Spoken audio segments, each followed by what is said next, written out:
Mama's favorite vase.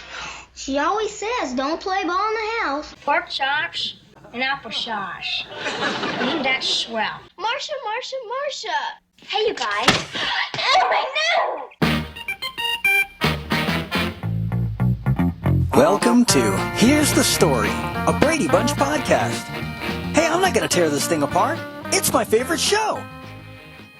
Now, here we've got a very interesting episode with A Clubhouse Is Not a Home. The 6th episode to air, but the first one they filmed after the pilot. It's been 3 months since the wedding, and they've recently moved into the new Brady home. Everyone is getting along, and the last shipment of boxes have arrived for them to unpack. Now we get to see everything unravel as the boys and the girls start fighting with each other about everything. And even Mike and Carol hit quite a few snags as they try to combine their lives. This is a much more realistic version of the Brady family and how rough the road can be for blended families. But after this episode, we never really see them act like this towards each other again, for the most part. Soon the show would just write the characters as if they were all biologically related and drop the initial impetus in creating the series in the first place. But it works. When I watch the original Star Trek series, I have to watch them in production order because the air date order is too jarring, and even though that's not really the case here with the Brady Bunch, I think the next time I watch all of these episodes again, I'll do it in production order. There is a subtle growth to the writers and actors getting a handle on the characters that is best appreciated by watching it in the order that it was created. Speaking of which, most of the public has never seen the original unaired version of the pilot episode, The Honeymoon, that was filmed a year earlier. It's almost the same as the one we're familiar with, but there are changes in the edit. Some scenes are longer, and there are alternate takes used, and it has a different version of the opening and closing theme song. Here, I'll play the beginning of each of the different versions of the theme song, starting with that unaired pilot. Here's the story. Here's the story. Here's the story. Here's the story. Here's the story.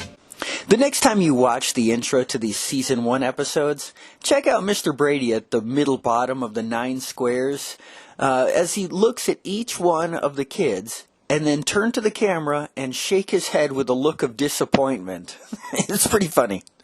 I've always been surprised that a comedy skit show never made a Brady Bunch spoof about construction site, 4 men living all together. Okay, dumb joke. In this episode, you can see that the boys have a pretty cool clubhouse in the backyard, and their dad knows the secret knock. You can imagine that after they moved in, but before all of their stuff arrived, Mr. Brady and the boys all built that together. Now, that would have been some fun bonding time. Peter goes through the episode with dirt stains all over his pants, and it's either a nice subtle touch for realism, or I wouldn't be surprised if he was just playing around and getting dirty between filming scenes. The kids were professional, but they were also allowed to be kids by Sherwood Schwartz. He really knew what he was doing.